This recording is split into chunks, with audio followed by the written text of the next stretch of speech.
In the first half of this exercise from David Austin's linear algebra text, we explored the connection between the span of a set of vectors and its geometric sort of intuition. What does it look like in 3 dimensions if that set of vectors consists of one vector or if it consists of 2 vectors? So we saw an example where if there's one vector in my set, then the span of that set can look like a straight line through the origin. There were 2 vectors in another example, and when we took the set of those 2 vectors and took the span of that set, we ended up getting an entire plane as that span. We want to continue with the second half of that activity. If you're following along in EdPuzzle, respond to the prompts as they arise. What we want to do now is see in some more specific examples the connection between questions about span and questions about the consistency of a linear system of equations.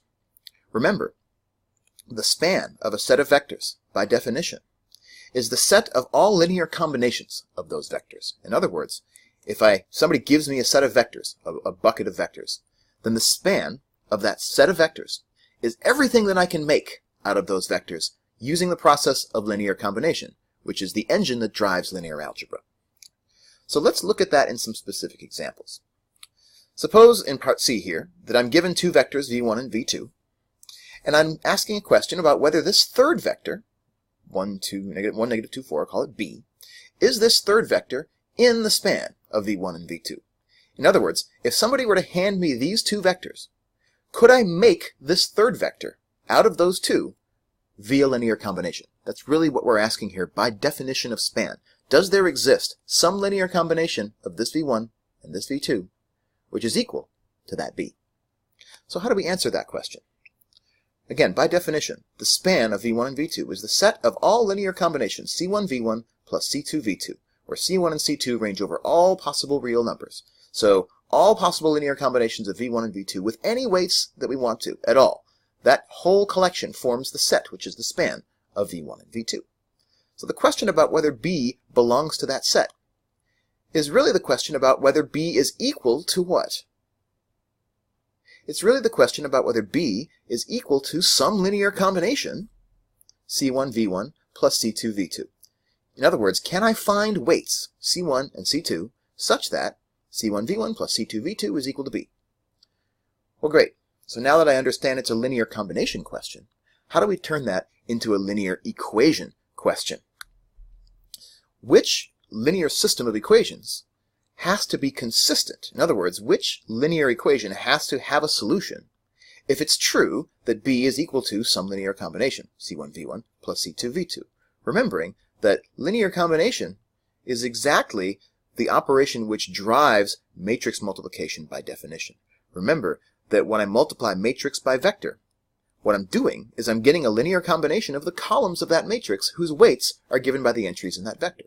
So with that in mind, which linear equation has to be consistent in order for this to have a solution? What I get is a matrix vector equation, and the right-hand side of that matrix vector equation should be which vector? That should be the vector b. So that right-hand side is playing the role of my unknown, my vector here that I'm trying to make out of a combination of the others. So what's the matrix in this matrix vector equation? Remembering that when you multiply matrix by vector, what you get is a linear combination of the columns of this matrix, and it's exactly a linear combination of v1 and v2 that's at issue in this question. Clearly, the matrix that I want in my matrix vector equation has as its columns v1 and v2. Now the only question is, what's playing the role of the vector x, which I have to solve for in this matrix vector equation? Remember that the entries in this vector, when we do matrix times vector, give me the weights in the linear combination of those 2 columns. The weights in this linear combination are c1 and c2, and therefore this unknown vector that we're going to try to solve for is c1, c2. So this is why a question about the span is really the question about the consistency of this linear system of equations. b belongs to the span of v1 and v2 exactly if, and only if, the linear system which has a matrix with v1 and v2 as its columns and the unknown weights as the x, and b is my right-hand side, if that system is consistent, then there exists a c1 and a c2 that makes this equation true, and therefore b belongs to the span. So now I'm going to pose that question about this particular system. is the system of equations whose matrix A has these two columns and whose right-hand side is this column, is that a consistent system or not? I'm going to let Sage do the heavy lifting for me here. I've typed in the augmented matrix that corresponds to this system. So here's my column for V1, here's my column for V2, here's my column for B. And now, I just want to know if this system is consistent. So let's find out what is the reduced row echelon form of this matrix. And it pops up, and the reduced row echelon form looks like this. So what does that tell me? Was this a consistent system of equations? It wasn't. And the reason it wasn't a consistent system is that we had an augment bar right here, sitting where my mouse cursor is. Right? And for that reason, we end up with this third row in my matrix, 0, 0, 1. That third row is the false equation, 0 equals 1. Therefore, this system is not a consistent system. In other words, there is no choice of C1 and C2 for which this matrix times this vector is equal to B. So what do we conclude? Does B belong to the span, or does B not belong to the span of V1 and V2? B does not belong to the span, because belonging to the span is exactly having some linear combination of V1 and V2, in other words, some choice of weights, C1 and C2, for which that linear combination adds up to B, and no such solution exists for this system. So this B does not belong to the span of V1 and V2. What about the next B?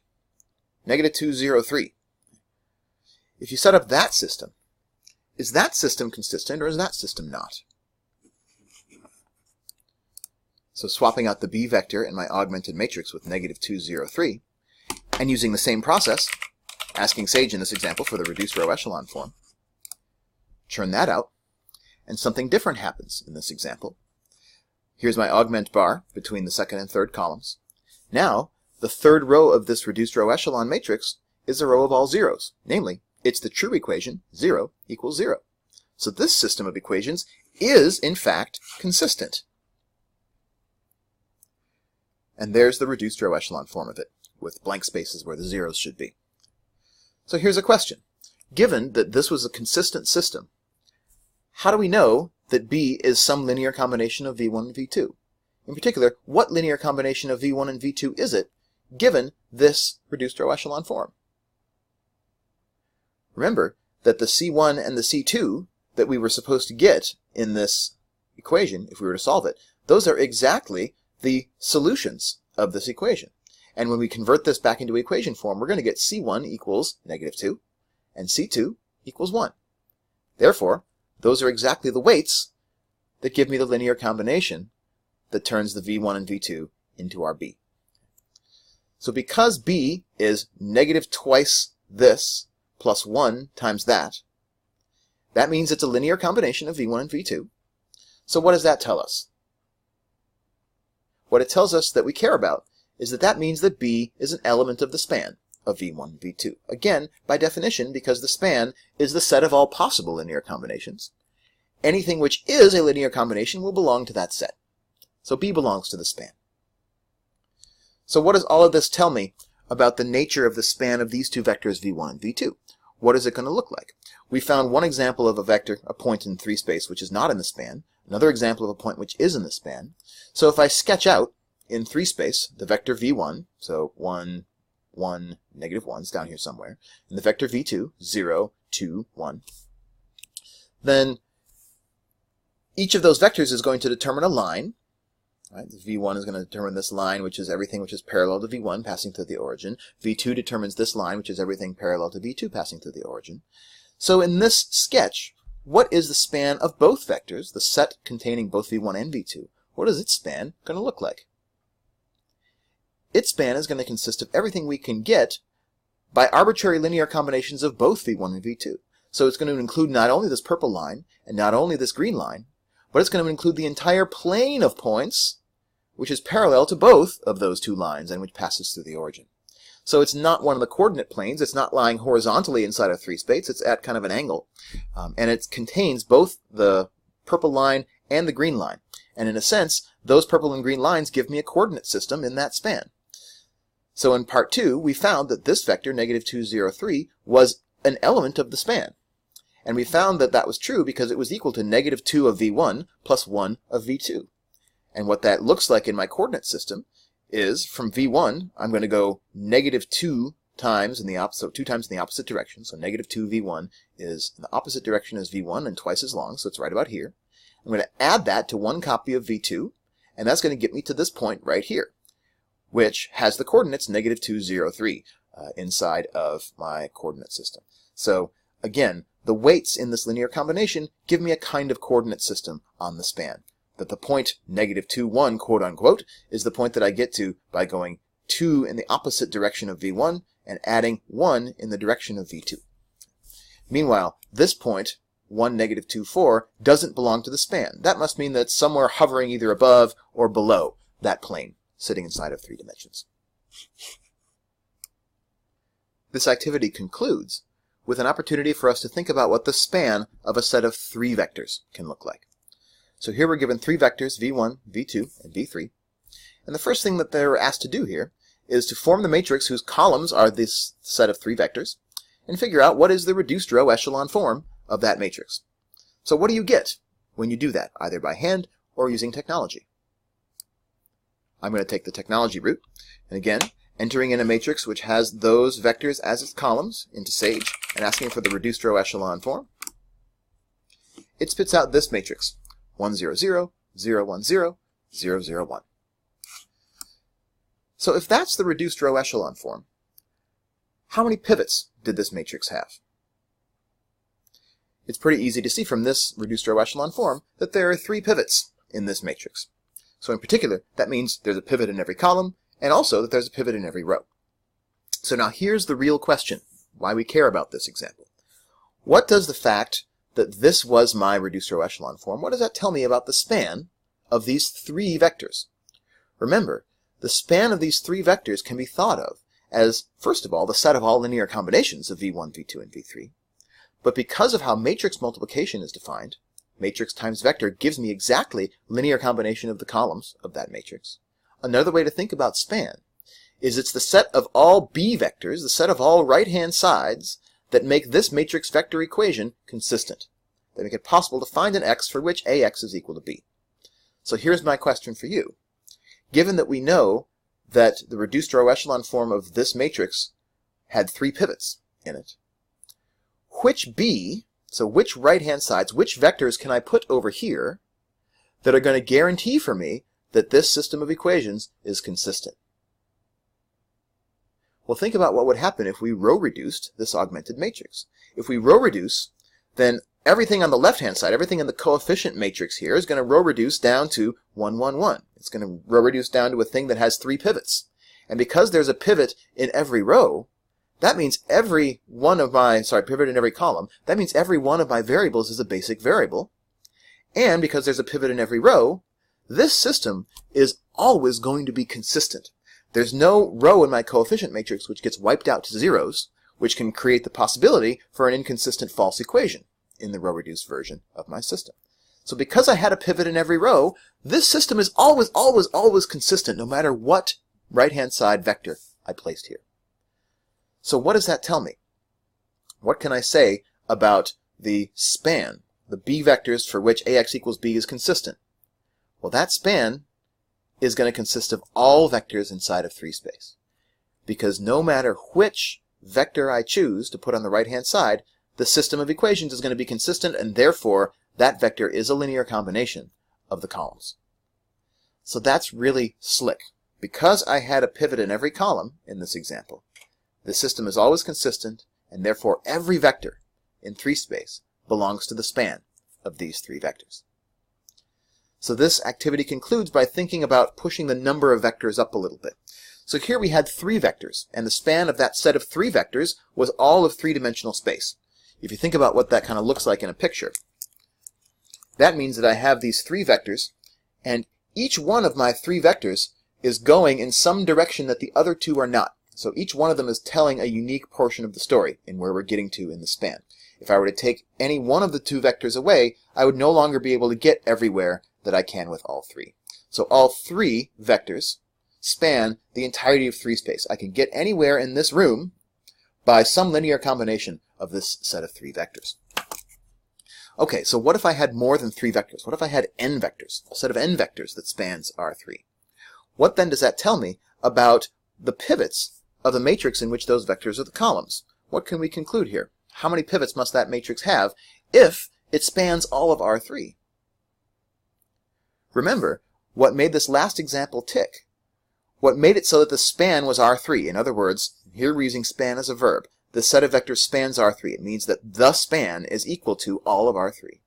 That worked because any vector we could put on the right-hand side gave me a consistent equation, and it was consistent because there was a pivot in every row.